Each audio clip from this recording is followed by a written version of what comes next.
El 1 de mayo estábamos encerrados nosotros, che. Le hacíamos la vida imposible a la policía. Me acuerdo que yo tenía una trenza larga y yo tenía una compañera que usaba pelucas rubias. Entonces nos disfrazábamos a la mañana cuando nos levantábamos, nos poníamos, yo me ponía la peluca y la otra se queda media pelada, así con los 2 o 3 pelos parados así. Y él buscaba. No, decía, acá falta la de la trenza. ¿Qué? La de la trenza, decía, acá ni ninguna con trenza. No, sí, dice, ¿cómo se llama la de la trenza? Dice, acá falta una, dice. Así que me tenía que sacar la peluca yo para hacerle ver que era yo la de la trenza y la otra era la rubia que faltaba. Y ese día me acuerdo que estaban ya en un silencio, 1 de mayo. Y los policías no se arrimaban a las rejas donde estábamos nosotros en el diario. Y había uno que era más pavo. Le digo, venga, vamos, vaya a comprar unos cigarrillos. Le digo, venga, hágale el favor, ¿no puede comprar cigarrillos? Yo no fumaba ese tiempo. Sí, dice, puedo comprar, pero tengo que pedir permiso. Pero venga, le que va a andar pidiendo tanto permiso, venga. Y viene y me dice la Manzanilli, agárrele la pistola y se arrima, oiga. Bueno, y se arrima el tipo, se arrima así, agarrándose así. Entonces yo agarro, tiro la mano y le agarro la pistola. Mira cómo gritaba ese tipo. Venga, que las mujeres toscas, yo no le largaba. Pero yo lo había agarrado de la rienda esa que tenía acá. Así tú te ves, venga, que las mujeres toscas me quieren quitar la pistola. Decían las mujeres toscas, decían nosotros.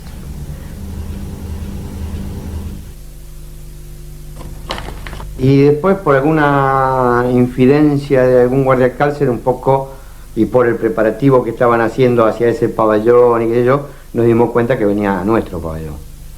Y eso fue algo que nos hizo poner como aquel chico que sabe que va a venir un pariente muy lejano y que tiene que esperarlo y agasajarlo lo mejor posible. Cada uno de nosotros nos preparamos dentro de lo que teníamos para darle la bienvenida a Tosco, ¿no?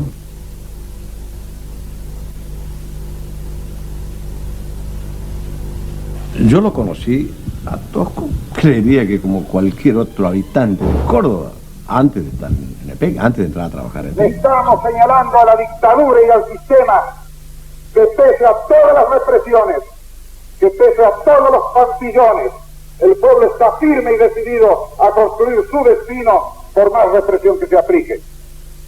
Se produce un acontecimiento en la clínica, un lugar tradicional, aquí en la esquina, a 2 cuadras. La policía trata de detener a un grupo de estudiantes, entre los que estaban los primos Cerdá, Osvaldo y Alberto Cerdá, estudiantes de medicina.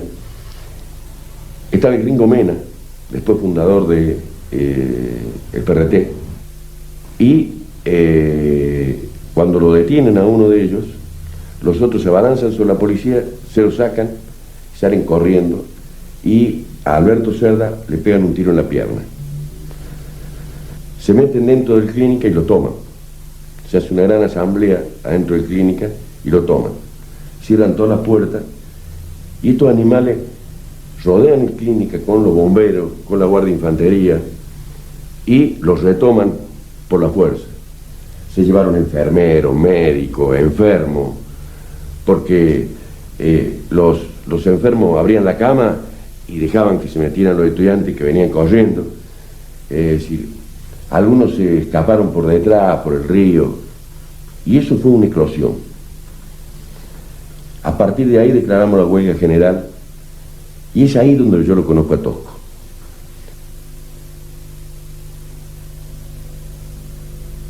Nosotros venimos aquí trayendo el calor popular de las luchas estudiantiles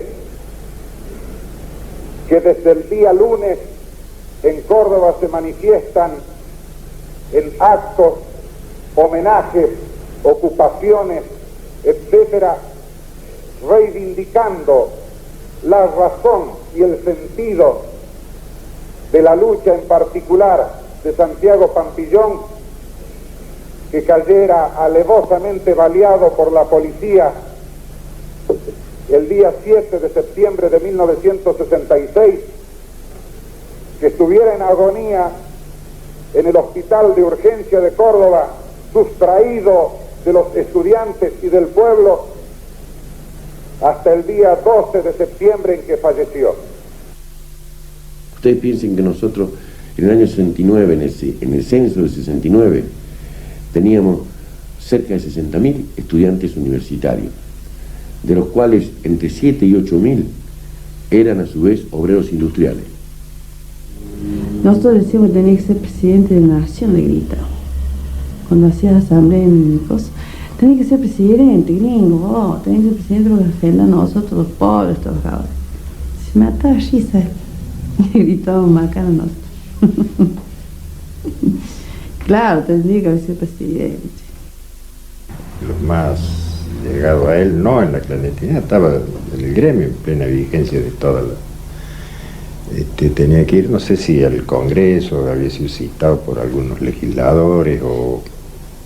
Entonces decidimos comprarle un saco porque el que tenía ya estaba muy conocido y no era de la época, estaba ya medio acá los puños roídos. Y fuimos y compramos un saco. Cuando se lo trajimos, tuvimos que devolverlo. Y no era con plata del sindicato, lo habíamos pagado nosotros. Porque si le decimos que era con plata del sindicato, nos agarra trompa. Ninguno va a ser como Tosco. No es porque yo sea fanática de él, es que no hay más. Nunca más va a haber un dirigente como él. Con la pobreza de él, con la honestidad de él, con la sinceridad de él, con el amor de él, con el amor a su trabajo, a su pueblo, a su gente. No nada más. Los hijos de él no han tenido nunca una bicicleta.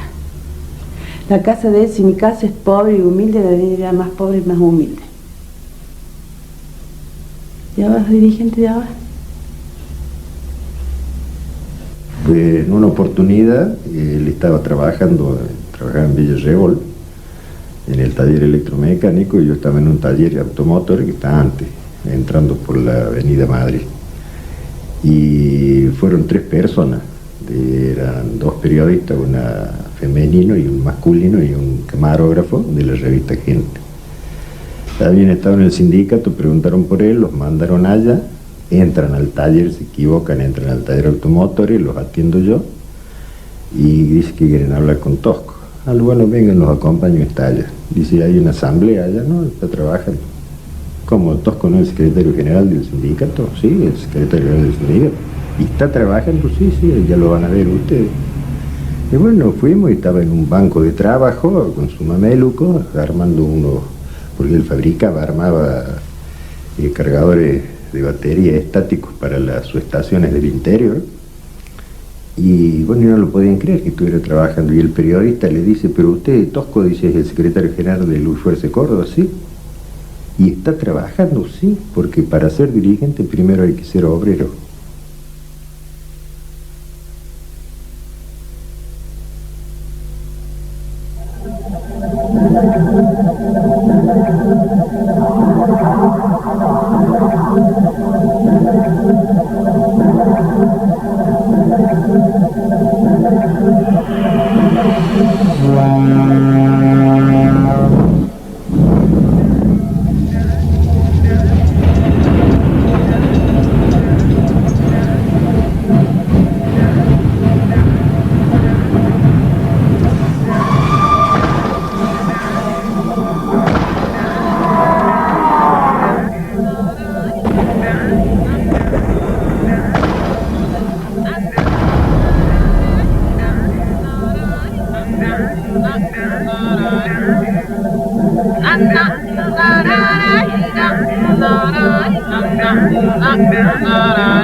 En ese momento se planteó que, bueno, Longanía era el todopoderoso y por 20 años él tenía el consenso tácito.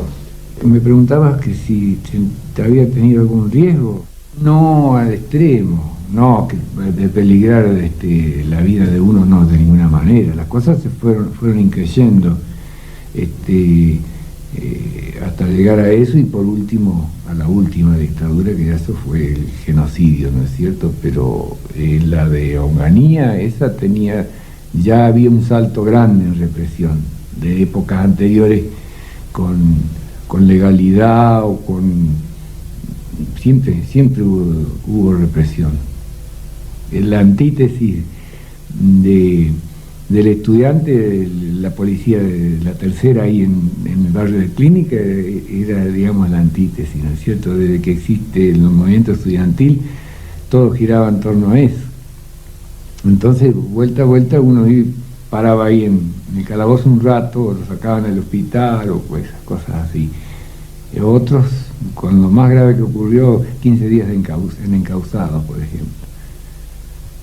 Estaba la División Orden Público, que se llamaba, y ahí había gente que golpeaba también, cómo no. Nunca estuvo ausente eso. Después ha ido aumentando en intensidad hasta llegar a la situación de eliminar gente, ¿no?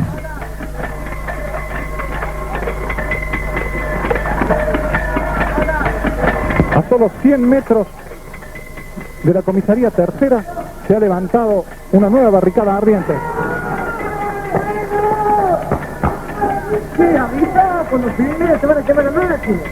Lo que sucede siempre en Barrio Clínica. Los estudiantes se suben a las azoteas de todos los domicilios de aquí. Por eso es tan difícil tomar el Barrio Clínica cuando es ocupado. Un pelotón compuesto por 5 policías y un oficial a cargo se acerca hacia la barricada para despejar la calle.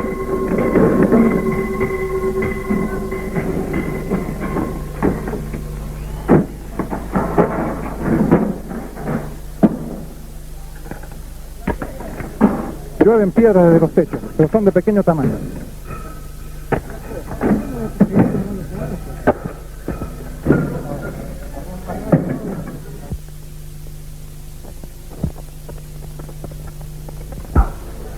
La policía se retira después.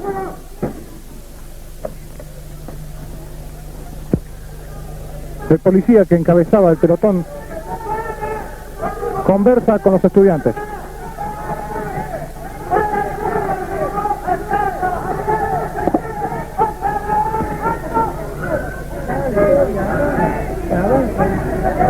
Los estudiantes dan gritos a la policía para que se detenga, avisándole de que hay otro policía aquí. La policía de Córdoba estrena sus nuevos escudos mientras llueven botellas de los techos.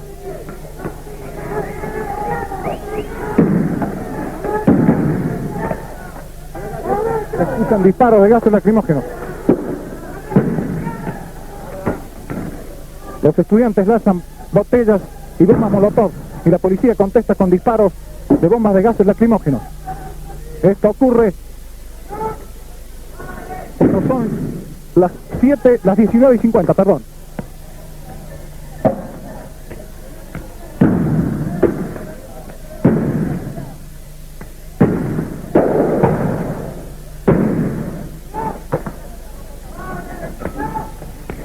También ha llegado efectivos del cuerpo de bomberos, mientras las bombas de gases lacrimógenos comienzan a afectarnos. Se escuchan también algunos disparos de armas de fuego.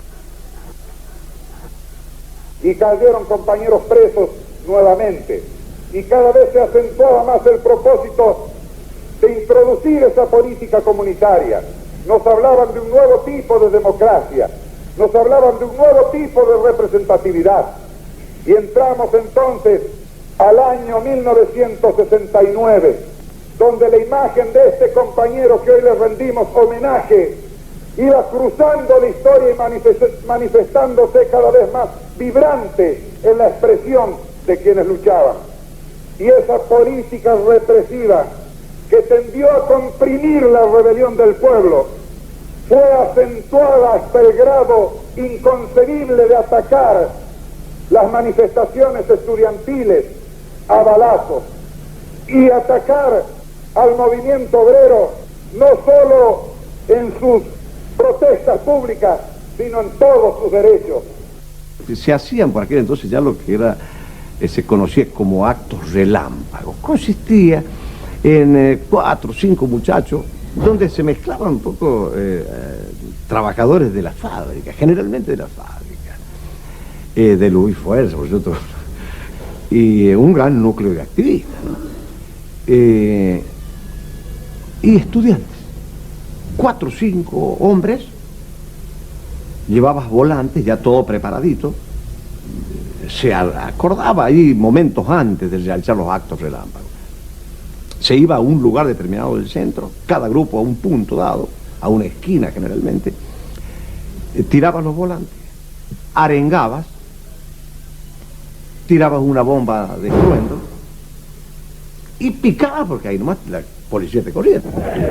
Esto es la capital de Córdoba, pleno centro, Rivera, Indarte y Rioja. Aquí los obreros de la metalúrgica han hecho una barricada y han encendido fuego. La policía en estos momentos está retrocediendo de este lugar. Hasta el momento hay 2 heridos. Flores, herido de bala en la pierna derecha, y Hernández, herido en el hombro. Ambos internados muy graves. Creo que hay uno más herido, ¿no es cierto? 3 heridos hasta este momento. Esta es la esquina de Rivadavia y Catamarca. Desde muy temprano esta mañana, muchos camiones de la municipalidad han sido cedidos a la policía de la provincia y de la capital federal y también a la gendarmería, y están patrullando toda la ciudad de Córdoba con ametralladoras.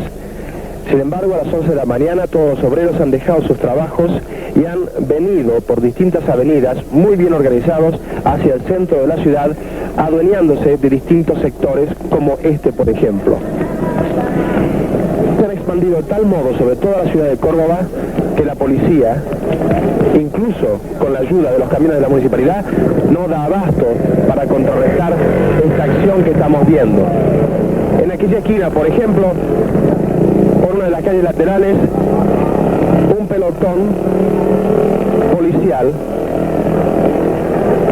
con gases lacrimógenos se está acercando, realizando fuegos para contrarrestar la acción de los gases lacrimógenos y empuñando banderas argentinas. Nosotros así, entre que iba transcurriendo el 29 y que nos asombraba por ahí, yo por lo menos me paraba en algún lugar determinado, observaba las humaredas, observaba que la policía había retrocedido totalmente, ya la policía prácticamente andaba por la periferia solamente, pero en el casco céntrico casi nada. Y se sucedían los incendios de automóviles, de casas. Y vos mirabas eso y te preguntabas, ¿será posible que sea cierto lo que estoy viendo yo en este momento? ¿Será posible que esto esté pasando en Córdoba? ¿No? Se ha asombrado uno en la medida que continuabas ya a todo eso. Vos te habías perdido del grupo inicial, de los compañeros iniciales, que era el turno de tarde nuestro de Transa, el que nos habíamos reunido originalmente, donde está el Cinerama. Pero ahí, entre que te corría la cana de una por otra, te ibas cambiando de grupo, ¿no? En toda la esquina había grupo, aunque cada uno más activo que otro. A pesar de que las fuerzas de la reacción y del privilegio, a pesar de aquellos que han sido siempre nuestros opresores, a pesar del aparato material represivo y psicológico que montan permanentemente para doblegar nuestra voluntad de lucha, vemos como desde todos los lugares del país y del mundo, siempre el hombre de trabajo surge levantando la bandera de sus derechos y planteando la cuestión en el término de la lucha concreta para suprimir el régimen de la explotación, de la opresión y del privilegio. Hicimos un acto en la calle Chacabuco y Junín era en esa época, ahí, en donde yo hablé y planteé un homenaje a Guevara, que lo que estábamos haciendo, lo trasladé así, a un homenaje al Che, ¿viste? Hubo más de uno, me di cuenta que no le había gustado, pero ya lo había dicho, y lo sentía así, ¿no es cierto? Cerca de la Plaza Colón, esto ya sería 2 de la tarde, 3 de la tarde, por allí sería, ¿no? Era la tarde. Un vehículo de la policía, su sirena, llega a la Plaza Colón y se bajan los policías con sus armas, ¿no? Y nosotros, 3 o 4 muchachos que estábamos sobre la vereda norte, diríamos, de la Colón, antes de llegar a Avellaneda, vimos una puerta abierta que había un zaguán, de esos clásicos, de zaguán, y nos colamos por ahí. Fuimos a parar al comedor de la casa de familia del negocio. Entonces ellos se sorprendieron cuando la entrada nuestra, ¿no? Todos transpirados, sucios, nosotros asustados, los ojos, yo me imagino los ojos exorbitantes. Cuando ellos nos vieron y escuchan la sirena para la calle, continuaron, se dan vueltas nuevamente para la mesa, continuaron comiendo, y nosotros paraditos contra la pared. Bueno, cuando sentíamos que el móvil de la policía se alejaba, nosotros de vuelta para la calle. Es decir, te cuento esto, digamos, para que veas, digamos, cómo esa forma, una forma de participar era, ¿no? Era una manera de participar. Era indudable que para esa gente, nosotros éramos los activistas que estábamos en la calle, y sabía para qué lado tenía que ponerse, ¿no? Sabía él para qué lado tenía que sumar su poca o mucha fuerza, pero esa era una manera de colaborar, ¿no? De Santo Rosa para allá estaba Tosco, de Olmos para acá estaba yo, y no me acuerdo qué otros sectores había de compañeros que estaban, ¿no es cierto? Bueno, entonces ahí los juntábamos con los compañeros y tratábamos de organizar, hacer un acto, los llenábamos de piedra y de molotov por ahí, si más no venía, a la cana, y bueno, y así fuimos ganando,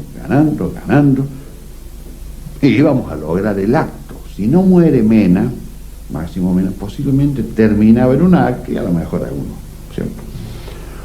Bueno, pero cuando murió Mena ya eso, chao. Y ese mismo 29 de mayo confluyeron al centro de la ciudad todas las fábricas, todos los estudiantes, para realizar una multitudinaria concentración de protesta.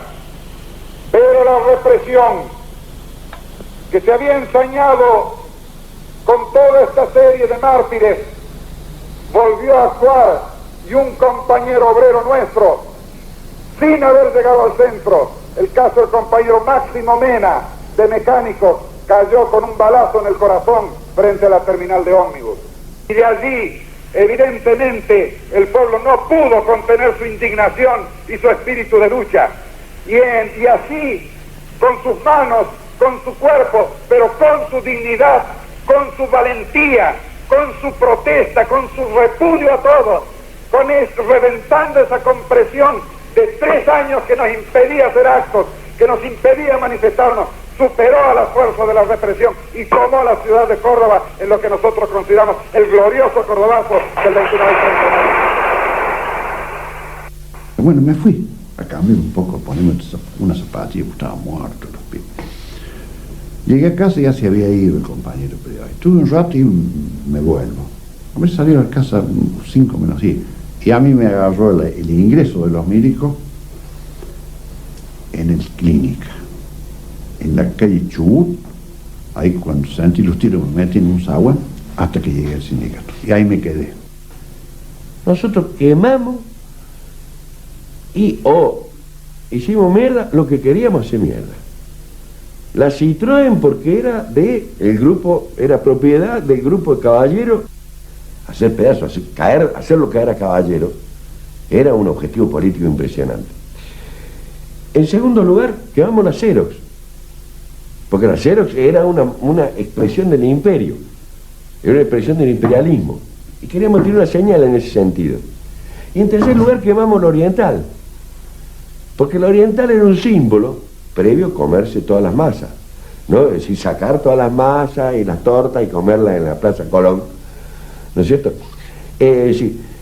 La quemamos, ¿por qué? Porque era la expresión de la oligarquía, era donde no podíamos entrar nunca, era donde se juntaba la oligarquía a tomar el té con masa vienesa. Entonces, eran señales concretas del movimiento popular de qué es lo que no queríamos más. Sostenemos la unidad de la CGT.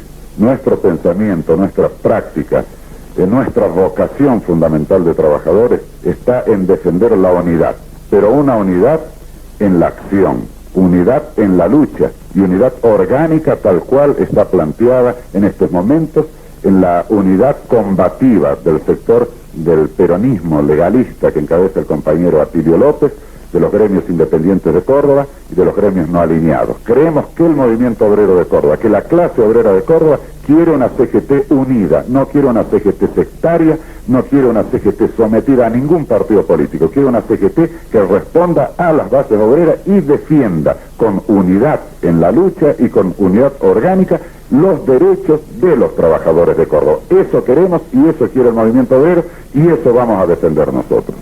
Nosotros defendemos a nuestra patria, nosotros queremos a nuestra tierra, nosotros sentimos una profunda solidaridad por nuestros hermanos de clase y por nuestro pueblo. El criterio de la clase obrera es que no haya analfabetismo, el criterio de la clase obrera es que todos puedan trabajar y ganar su salario para poder atender las necesidades de su familia. El criterio de la clase obrera es que todos tengan una vivienda para poder vivir, es que todos los trabajadores puedan acceder a la universidad, es un nivel de vida digno, un nivel de vida decente que haga al respeto esencial de lo que es la personalidad humana. Ese es el ser nacional de nosotros, de que cuánta sangre de los obreros y de los luchadores del pueblo ha caído por defender esas consignas fundamentales que hacen a la dignidad y a la liberación de la persona humana. Pero lo más importante de todo es conservar, es fortalecer el espíritu de lucha que por encima de todas las dificultades nos va a hacer triunfar en el futuro. Esta noche, ¿no? Pusieron a todos esposados ahí en un galpón grande. Ahí encontré compañeros de Luis Fuerza. A nosotros nos tiraron ahí en un asfalto. Estábamos todos esposados. Un friazo. Y me levanté cuando me llamaron, Albert, y me levanto y no podía caminar del frío que tenía, estaba helado. Bueno, fui al frente, al tipo temblaba todo en las patas del frío que tenía. Me senté, un tipo, un milico estaba acá, un capitán creo que. ¿Usted de dónde? De Luis Fuerza. ¡Ja! De Luis Fuerza. A Tosco no le hemos matado por su dignidad, algo así me dijo. Bueno, yo dije todo lo que sé, hasta que le dije que era zurdo. Ay, cuando le dije que era zurdo, ay, nomás noto hizo un coso colorado así. Me preguntó, ¿usted está de acuerdo con eso? No, le digo que vamos a estar de acuerdo con esta dictadura. Le conté que así, pero de nomás, sin hacer ninguna, ¿cómo te diría?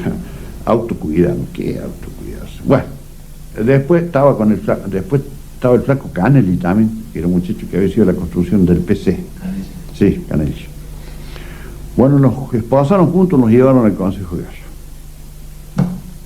Llegamos, me entran primero a mí, me sientan, ahí, en un rincón, y ya aparece un milico. ¿Y usted dónde? De Luis Fuerza. Tráiganle el expediente de Tosco. Era por expediente, parecía la cosa. Bueno, me empezaron a preguntar, ¿y usted qué hacía? Nada, le digo, yo andaba, iba a la calle, venía, este correo, dice, así, viste, como si hubiera descubierto la pólvora, que era correo, y parece que eso en la jerga de estos caraduras fuera una cosa tremenda, ese correo, viste. Bueno, tuvimos al rato, después que les había cantado todo lo que tenía ganas de decirle, dice, el mayor tal es su defensor. Lo miré así y me dice, pero, ¿por qué no te vas? Bueno, vaya nomás. No sé si después o antes había pasado el Flaco Canela, el caso es que los llevaron esposados al lugar. Al rato nos llaman, no sé, una hora o dos, y me leen la sentencia. 8 años y 3 meses. Le habían dado 8 años a Tosco y 3 meses. Y todo el mundo pensó, bueno, yo creo que pensó, y a lo mejor yo también lo pensé, si a Tosco le han dado 8 años, a nosotros lo han dado un poco menos. Bueno, 8 años, bueno, está bien. Firme en disconformidad, voy a la cuadra, que los muchachos no habían entrado, entonces me preguntan, ¿cómo te fue, Félix? 8. Le digo, 8 meses, no, 8 años. ¡Oh, la puta! Si le han dado 8 a este pájaro. Al otro día nos cargaron en un camión así como ovejas, encima de otro, y los llevaron al campo de aviación y nos llevaron a La Pampa. Allá estaba Tosco, ya estaba Torres, no me acuerdo que otros compañeros. Les permiten a los familiares que los vayan a ver. Llegan los familiares, los recibe Luis Fuerza, comen, almuerzan, y a nosotros a las 2:30 los cargan en un avión y los llevan a Trelew. No sé, a la tarde vienen todos los chicos, la familia, no están más, dice. Es directivo de la Confederación General del Trabajo y se presente hoy en el Ministerio del Interior para solicitarle al titular de esa cartera, doctor Arturo Morroy, la libertad de dirigentes gremiales, entre ellos la de Agustín Tosco. Están presentes el secretario general de la CGT, José Rucci. El motivo de esta nueva audiencia es reclamar nuevamente al gobierno a través del ministro del Interior de la necesidad de tomar una medida que tenga el carácter de una amplia amnistía para que todos los compañeros se vean favorecidos por un indulto donde recuperen su libertad. Exactamente los detenidos que hay, ¿cuántos son en este momento? Exactamente los detenidos que hay son estimativamente, tengo el número, unos 17, 18 compañeros detenidos. Alojados, indudablemente el compañero Tosco también.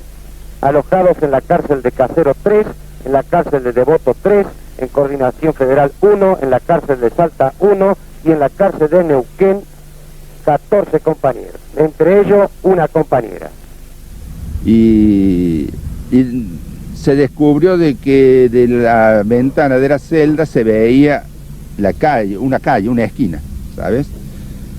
Y entonces se ingeniaron para que los compañeros que fueran a Buenos Aires pasaran por esa esquina y previamente estableciendo a qué hora iban a pasar, y entonces el compañero Tosco sacaba su mano y saludaba. Apenas había por el ángulo, apenas si podíamos verle la cabeza y la mano a él, y él supongo que lo mismo, nos veía muy poco, muy lejano. Y yo participé en una de estos, ¿no? Le avisamos a través de la voz, le dijimos, mira, tal día, a tal hora, puntual, estamos ahí. Bueno, y efectivamente, como coordinado contra reloj, pasamos por ahí, nosotros saludamos y vimos que el compañero Tosco nos saludaba. Dialogamos con el señor Hipólito Tilio López, que es secretario general de la CGT de Córdoba. Señor López, entendemos que esta presencia suya en Buenos Aires obedece a la detención del dirigente Agustín Tosco, ¿correcto? Sí, efectivamente, por disposición del secretariado de la CGT de Córdoba, que dispuso el envío de 2 compañeros a la capital federal con el propósito de visitar al compañero Tosco y al mismo tiempo hacer la convocatoria a los gremios y federaciones nacionales al plenario nacional de sindicatos combativos que se realizará en Córdoba el día 22 y 23 de mayo. López, tenemos entendido por haberlo leído hoy, que Tosco desautoriza cualquier gestión que haga la CGT Central solicitando, pidiéndole al gobierno su libertad. ¿Es correcto eso? Efectivamente, tanto el compañero Tosco como la CGT de Córdoba y todo el movimiento obrero de Córdoba no ha solicitado y desautoriza plenamente a la CGT Central, al Consejo Directivo de la CGT Central, que estaría realizando negociaciones con el gobierno para lograr la libertad de nuestros compañeros. Partimos de la base fundamental que la libertad del compañero Tosco se va a lograr en base a la continuidad de la lucha de los trabajadores de Córdoba y del pueblo todo entero. Las cámaras de Crónica 10 con un grupo de mujeres muy ligadas al movimiento obrero argentino. Estamos con las señoras esposas de algunos de los dirigentes detenidos y que esta noche, por resolución del Poder Ejecutivo Nacional, se ha anunciado su liberación. Señora de Osvaldo Ortiz, ¿cómo receptó esta medida y qué opina de ella? Bueno, lo acepté muy bien y lo que opino es lo único que puedo opinar, que era hora que se dieran cuenta de que la lucha de los trabajadores es la lucha de todo un pueblo y siempre triunfa. Gracias. Señora de Agustín Tosco.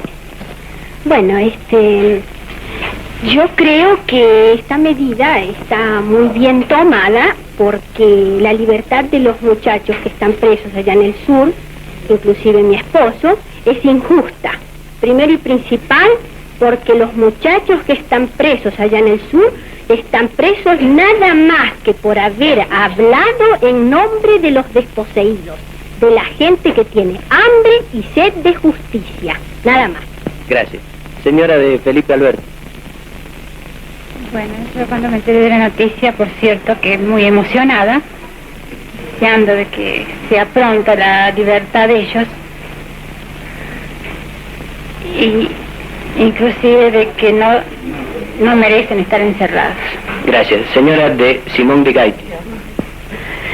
En este momento me siento muy contenta de haber escuchado esta noticia que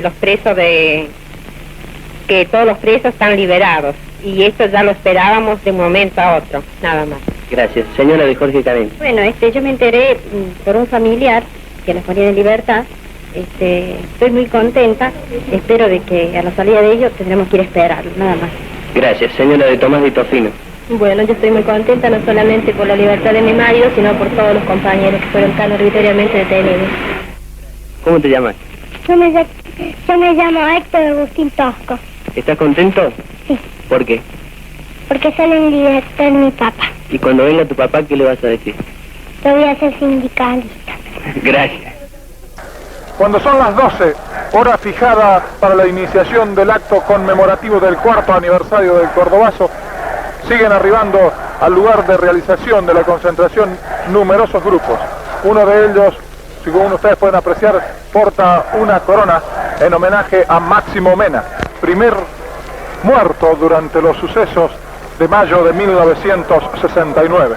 Observamos aquí el nutrido grupo de trabajadores, estudiantes y también representantes de los más diversos sectores de la actividad de nuestra ciudad, que se han congregado en la intersección de Arturo M. Bas y Boulevard San Juan para participar de esta celebración. El Boulevard San Juan ha sido rebautizado ya, de hecho, Boulevard Máximo Mena. Muchos de los cartelones han sido tapados con pintura blanca y encima, en color rojo, pintado el nombre Boulevard Mena. Dos coronas más en homenaje de Máximo Mena, la que ustedes ven atrás, es llevada por un grupo de diputados del Frente Justicialista de Liberación. En esta esquina, como se sabe, el 29 de mayo de 1969 cayó abatido el obrero perteneciente a ICA Renault.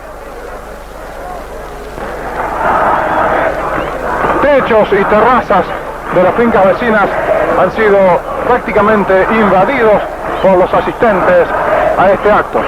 Y por el Boulevard San Juan vemos avanzar a una numerosísima columna compuesta en su mayor parte por trabajadores de Esmata y de Luz y Fuerza.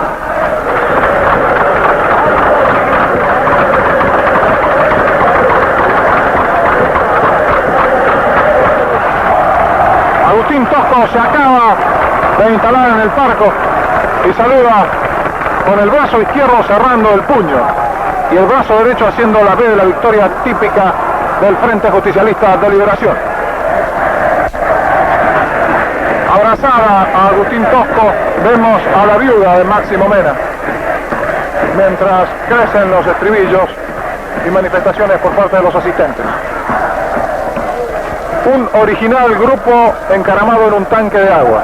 Llevan picos, palas, un escobillón y por supuesto no falta el bombo ni la bandera argentina.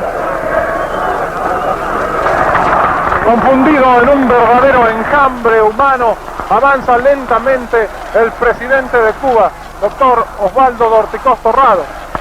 Lo acompaña Atilio López, vicegobernador de la provincia de Córdoba. En un primer momento no era segura la presencia del primer mandatario de la isla del Caribe en esta concentración, pero tal como se suponía, efectivamente se ha hecho presente aquí. Saluda con su mano derecha en alto. El doctor Ricardo Obregón Cano viene a su espalda. También el general Acevedo, que es viceministro del Ejército.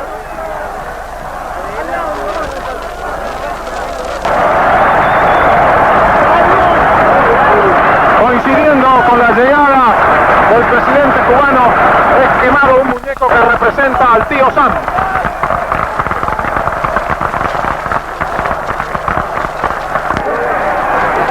Por un método bastante poco ortodoxo, el presidente de Cuba va a subir al palco. Es imposible acercarse por otro lugar, por lo tanto se lo va a ascender. Y allí lo llevan. Un abrazo a Agustín Tosco, por supuesto, bastante...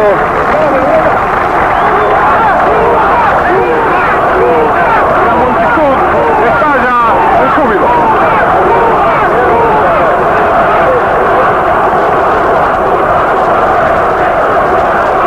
A pedido de la concurrencia, el presidente de Cuba se quita el saco.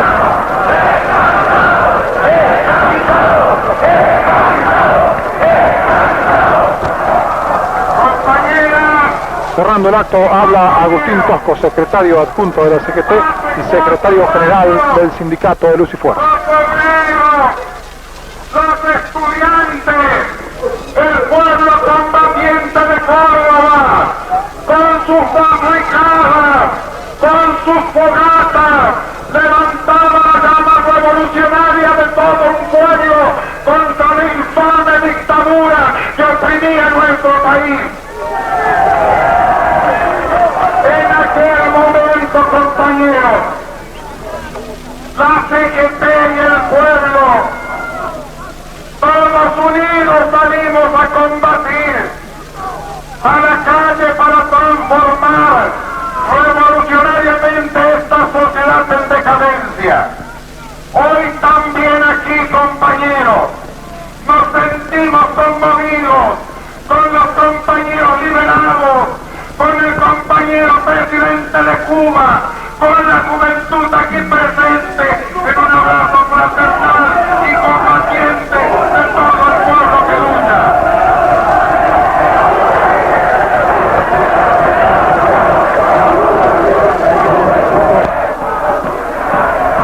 Que esta lucha es larga, que hemos de defender con toda nuestra fuerza el pronunciamiento popular del 11 de marzo y del 15 de abril, pero que también todos unidos hemos de continuar la lucha, porque queremos que la CGT nacional sea una CGT como la de Córdoba y expulse a Rusi y a los demás.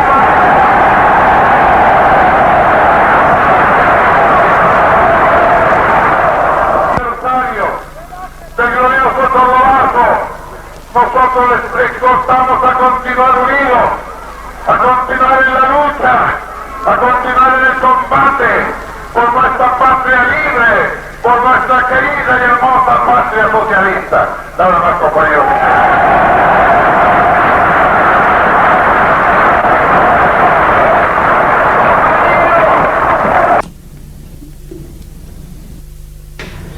Todas las cartas que él mandaba de allá se leían en el sindicato, todo. Y las cartas reservadas que le mandaba, como sea, al de Tofino, que estaba frente a Contreras, Alberti. Esa la leían ellos, pero la carta que mandaba todo el gremio se leía ahí en el salón. Hacíamos una asamblea, iba todo el mundo a escuchar la carta de él. Y él de allá, de la casa, les indicaba cómo tenía que hacer el pago, yo, con quién, todo indicaba él. ¿Y vos qué sentías cuando leían las cartas? No, lloraba como loca, mija. No, se ha de llorar por ese gringo, no, nos mandaba a decir cada cosa tan linda, lindas y tristes, porque nos contaba lo que a él le hacían allá y todo. Cuando él vino de Rawson, que hizo una reunión con nosotros acá, nos contó cuando dice que en los pasillos de Rawson, son inmensos esos pasillos, dice que con una manguera así lo corría, una manguera de agua desnudo totalmente. Lo que habrá sufrido, ¿no? Pobrecito. Los golpes de ese chorrazo que le salía, lo tiraría al suelo, lo arrastrarían con el agua, qué sé yo.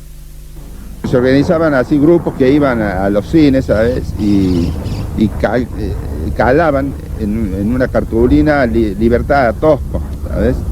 Y bueno, eso producía lo que queríamos nosotros, ¿no? La protesta de la gente, manifestarlo, ¿no? Manifestarnos nuestra lucha.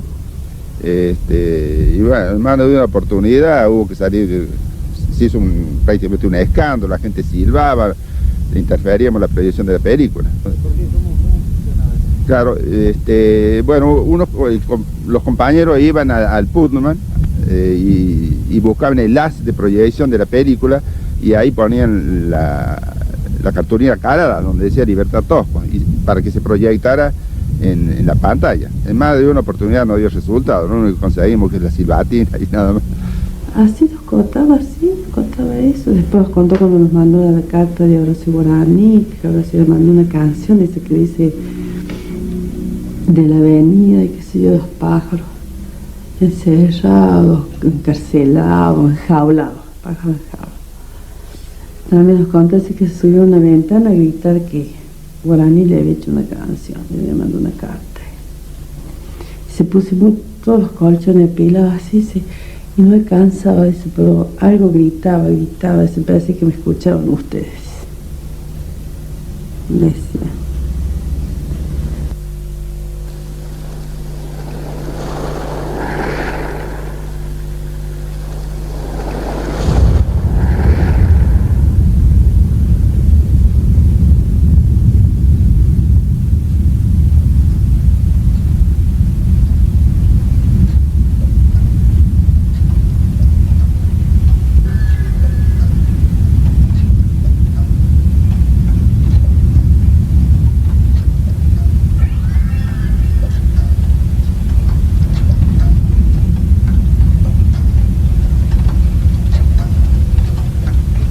Las autoridades penitenciarias se dan una política del pabellón ese, donde estaba Agustín Tosco, lo van dejando para compañeros que no tenían, o tenían muy poca, relación con las organizaciones armadas.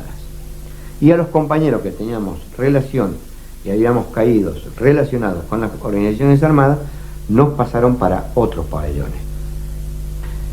Y yo cuando paso a este pabellón me entero de que ya estaba en danza el estudio de la fuga de Rawson. Con respecto al gringo se da la gran problemática, porque para nosotros el primero que tenía que irse era el gringo y después el resto.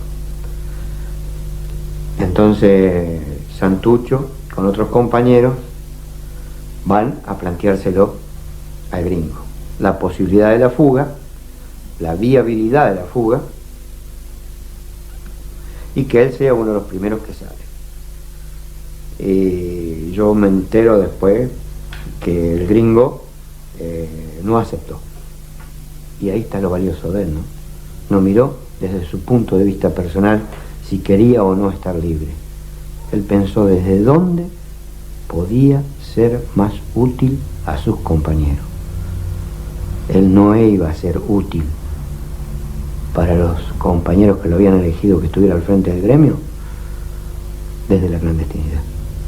Y fue así de que hasta en forma indirecta tuvo que aportar al tema de la fuga, porque como yo decía, el pabellón donde él estaba era uno de los que, por la composición de los compañeros que estaban, no estaban tan de acuerdo con el tema del desarrollo de la lucha armada y nada por el estilo. O sea, entonces en el pabellón de él había que tener cuidado de que no se armara en el momento de la fuga un desbande ni nada por el estilo. Y el gringo eso dijo, no, eso me garantizo yo de que el pabellón va a estar en orden. Bueno, la fuga se da como se da, falla en su totalidad, era una fuga planificada para que se fueran 110 compañeros.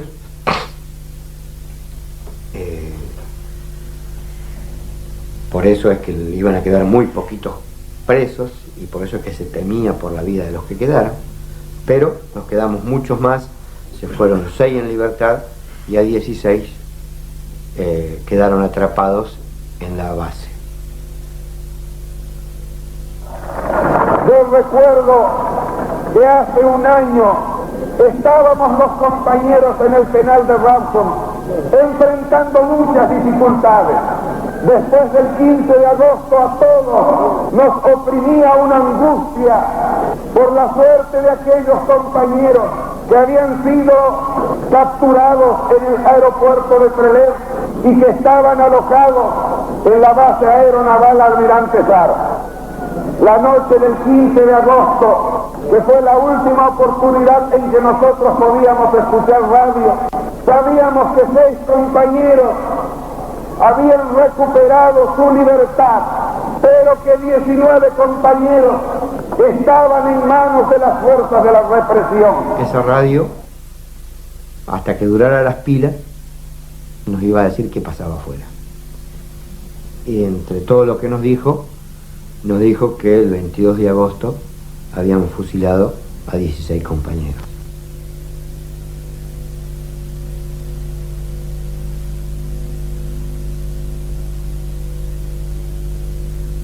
En la cárcel fue un ataque colectivo de histeria, empezamos a golpear puertas, a golpear los jarros contra las rejas, a gritar, a amenazar, a prometer 5 por 1 no va a quedar ninguno, cualquier barbaridad que se nos ocurriera, hasta que al tiempo todo se fue calmando, se fue diluyendo, se fueron aplacando los gritos, fue ahondándose en nuestra conciencia de que no los íbamos a ver más, y yo me encontré en mi celda sentado en la cama sin ganas ni siquiera de mirar por la ventana a los otros compañeros.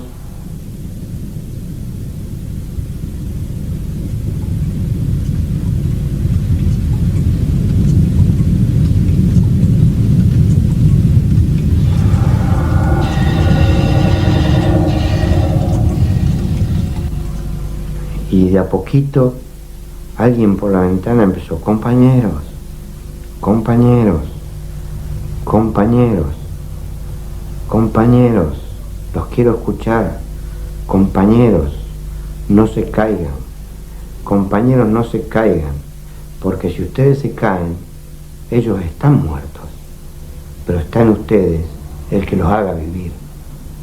Y esa tonadita cordobesa fuera del gringo tosco, que estuvo 20 minutos arengándonos y diciéndonos que salgamos. Y ahí es cuando salimos todos de nuestro encierro, y ahí yo creo que fue por primera vez que se empezó a mencionar cada uno de los nombres de nuestros compañeros, y en todo el conjunto gritaba presente. Y él ahí me enseñó algo muy grande, que la voz de los sin voz surge naturalmente. Y nosotros nos habíamos quedado sin voz. Y el gringo fue la voz de los sin voz en ese momento, que surgió naturalmente. Yo creo que no ha sido una impostura de decir tengo que cumplir este rol. Lo cumplió naturalmente. Él no se iba a ir en fuga. Él en ese momento no era un hombre de las Fuerzas Armadas nuestras, pero fue el que supo enseñarnos el camino y el que nos dijo, despierta muchachos, esto sigue. Ya estamos en el aeropuerto de Paja Blanca, y ustedes podrán apreciar al fondo la silueta del BAC británico de Austral, el cual condujo al dirigente sindical Agustín Tosco, liberado recientemente por el Poder Ejecutivo. Entonces, era de la idea o de la actividad de algunos ciudadanos, de algunos trabajadores, de donde surgía esa reacción del pueblo.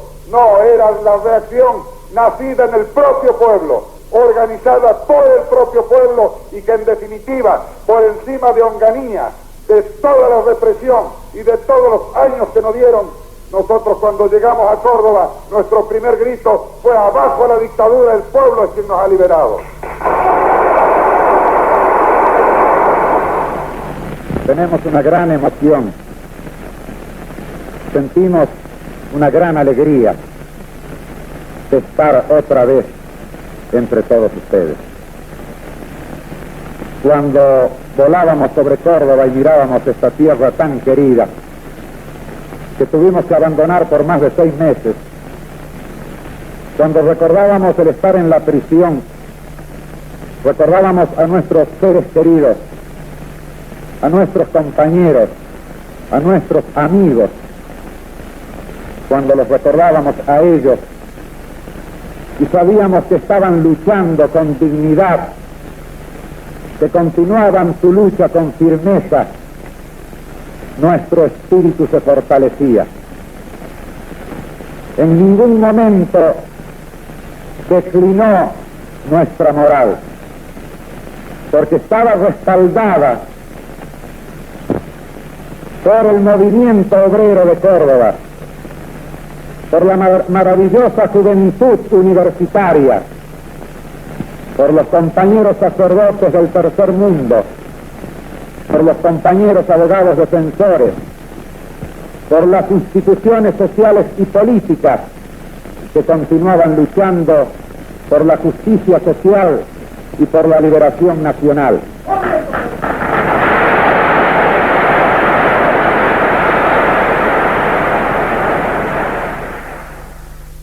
Ha declarado este paro en solidaridad con los compañeros mecánicos que constituyen la vanguardia en la lucha obrera cordobesa contra la ofensiva de las patronales reaccionarias, contra la burocracia y contra el imperialismo.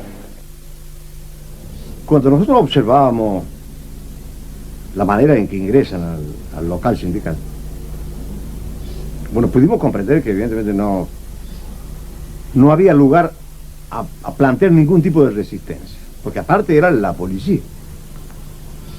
O sea, venían uniformados, cosa que era distinto cuando el ataque se producía de noche, ¿no? Y en vehículos particulares, ¿no? Autos de la policía. Era muy común que te golpearan en el cuerpo, ¿no? Te tiraban al suelo, te hacían arrodillar y luego te llevaban ya con el brazo hacia atrás a la calle. Fuimos llevados. Algunos compañeros fueron incluso hasta arrastrados de los pelos, de la cabellera. Y estuvimos en la calle nosotros con los brazos en la nuca, boca abajo con los brazos en la nuca. Un lapso que podría a lo mejor hacer referencia que fue de por lo menos una hora. Hasta que llegaron esos carros, que nosotros hacíamos referencia también hace rato, carros asalto, que le llamaban, unos carros que digamos que eran una carrocería y tenían puertas, las aberturas solamente, pero sin puerta atrás, en la parte de atrás. Bueno, ahí nos hicieron estirar, era el piso. Ellos se sentaban en los asientos, le ponían el pie encima, con las botas, con los botines. Y nos llevaron a la comisaría 13. Nosotros por los medios de transmisión que tenían los automóviles de la policía, los vehículos de la policía, escuchábamos, por ejemplo, bueno, de que el gobierno de la provincia decretaba el pedido de captura de Agustín Tosco, René Salamanca y su banda.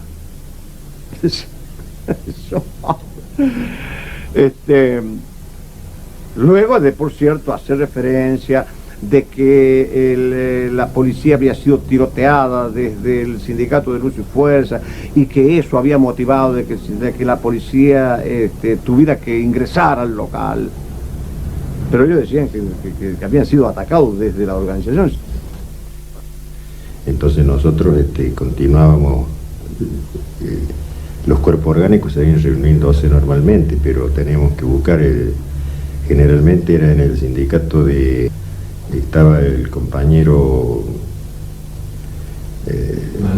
Malvar, prensa, no, gráfico, el sindicato de gráficos, y en el sindicato de petroleros del Estado, que estaba el compañero Borelli.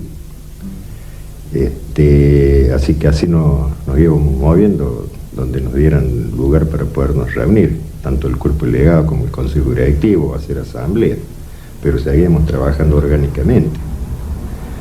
Lo que viene después es distinto.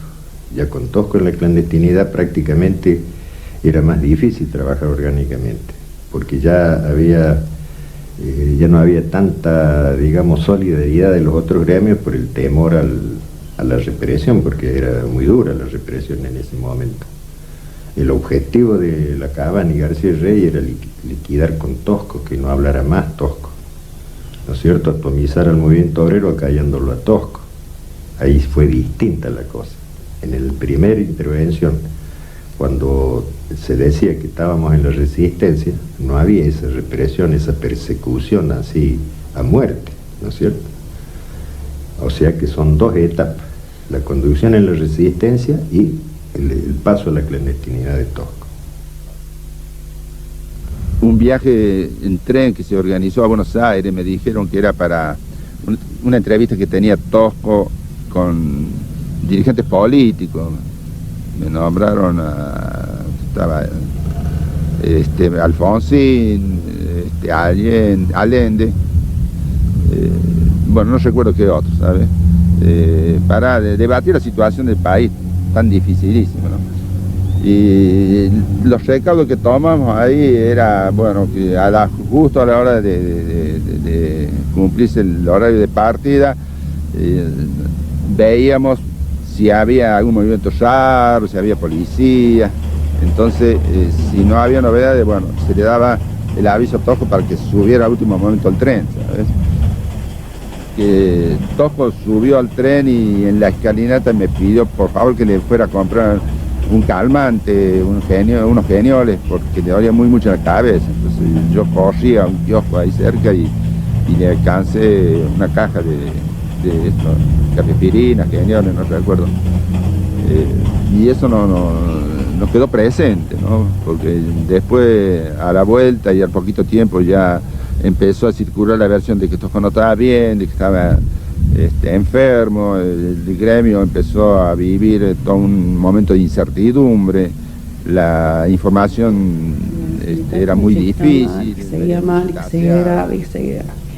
Pero nunca nos imaginamos que se fuera a morir. Y yo estaba con carpeta médica, me había sacado una carpeta médica yo. Gustavo tenía 2 años, creo, 1 año y pico. Y de aquí de casa había una carnicería. Me voy a comprar la carne yo y escucho por la radio. Pues siempre estaba donde iba, yo me ponía a escuchar la radio. Y escucho que había fallecido Agustín. Ay, salí disparando para mi casa y de avisarle a Hernando. Me fui a la esquina, llamarlo por teléfono, que si se habían enterado así, dice, ya saben, no, venime a buscar, pero yo te voy a buscar, se no, venime ya a buscar, le digo que quiero ir a donde está, no, que todavía no viene, que ya vamos a ver dónde se ve, todo eso. Así me enteré por la radio y nomás enseguida empezaron a transmitir todo. Fue tremendo eso, tremendo, todo el carnicero se quedó helado. Se mira que se les ha muerto Agustín, todo, usted dice, ¿qué van a hacer? No lo podía creer. ¿Cómo los trasladamos? ¿Cómo salimos vivos, digo? Para colmo yo lo llevo a mis chicos, con las novias, con todas, el tío Agustín, y digo, vamos. Y llegando al cementerio empezaron los tiros, mijo. El féretro de Agustín que yo iba a agarrar al lugar de ella, lo perdí, me tuve que tirar, para comer yo no podía tirar al suelo por la pierna. Así que mi madre me llevaba a rastro y yo decía, ¿dónde lo metimos? Y no había dónde meterse, así que me quedé en la puerta del cementerio contra las columnas esas que hay así, para agachada así. Mi marido tiró en el suelo. Y mis chicos yo los perdí, no los veía. Y esta era una avalancha que se metía para allá y los tiros, y la policía, el ejército, tuviera el desastre que era eso. Hasta que pude meterme al cementerio. Metí al cementerio y mi marido me seguía a mí. Yo lo agarraba el disparo y me metí, molo, te va a caer, metiste, vení, que mierda, me voy a caer, y vení. Nos metimos al cementerio, nos escondimos en una tumba. Hasta las 8 de la noche estuvimos ahí nosotros. Porque la policía andaba, alumbraba y buscaba gente para detener. Cuando salimos por la puerta de atrás. Y dimos vuelta todo así para el otro lado y vinimos frente al cementerio, nos pusimos en una placita, que hay unas placitas. Desastre, carteras, zapatos, paraguas, de todo había, de todo lo que usted buscara en esa calle frente al cementerio había de todo. Fue un desastre eso fue algo que después por varias noches yo no podía dormir. Solo pensé como tiraban las balas y nos pegaban acá, yo estaba aquí, las balas pegaban ahí y me caía el reboque del cementerio de las paredes, me caía en la cabeza. Y yo decía, gringo, no me dejes, mata, gritaba yo. Al gringo tosco decía. Creemos, sabemos que no solo se combate contra la injusticia porque se la padece, sino también que se combate contra la injusticia cuando se comprende el valor inhumano de agresión a los derechos del hombre que provoca esa injusticia. Así que distintas capas, distintos sectores de nuestra población que no padecen directamente la injusticia económica, sí viven un clima de opresión y vislumbran una falta de horizonte para nuestro país dentro de este esquema de dependencia. De ahí que en este proceso de liberación ellos están interesados y comprometidos concretamente.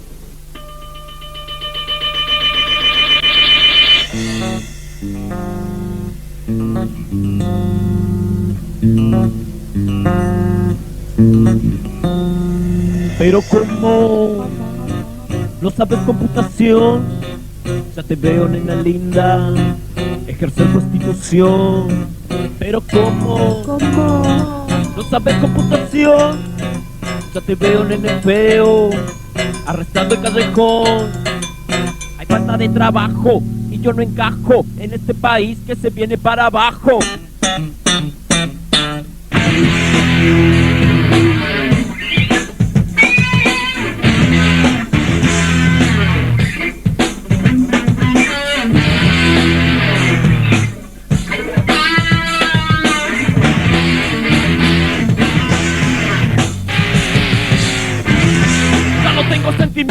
Los tengo guardados para un mejor momento. Ya no sé qué vamos a hacer, qué carajo vamos a hacer. Cortamos la ruta porque ya no hay fruta. Los gobernantes son unos hijos de...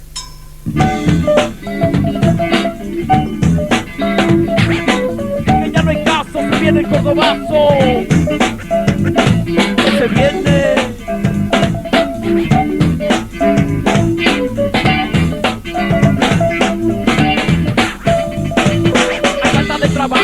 y yo no encajo en este país que se viene para abajo. Hay falta de trabajo y yo no encajo en este país que se viene para abajo. Hay falta de trabajo y yo no encajo en este país que se viene para abajo. Hay falta de trabajo y yo no encajo en este país que se viene para abajo.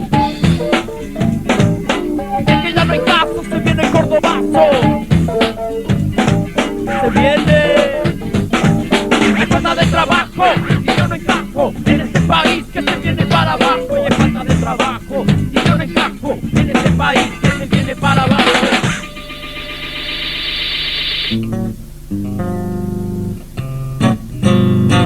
Pero ¿cómo? ¿No sabes computación? Ya te veo, nena linda, ejercer prostitución. Pero ¿cómo? Es que sos uno del montón. Ya te veo, nene feo, apretando el callejón. Hay falta de trabajo y yo no encajo en este país que se viene para abajo.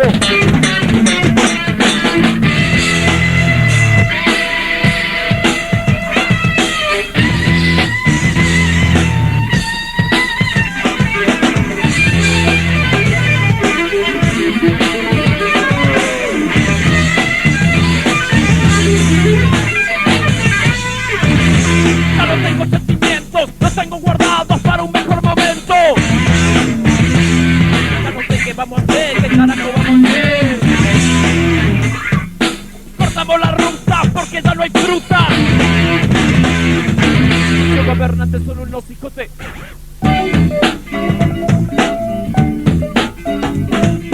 Y es que ya no hay caso, se viene el cordobazo. Se viene. Que se va. Hay falta de trabajo y yo no encajo en este país que se viene para abajo. Y hay falta de trabajo y yo no encajo en este país que se viene para abajo. Y hay falta de trabajo y yo no encajo en este país que se viene para abajo. Y hay falta de trabajo y yo no encajo en este país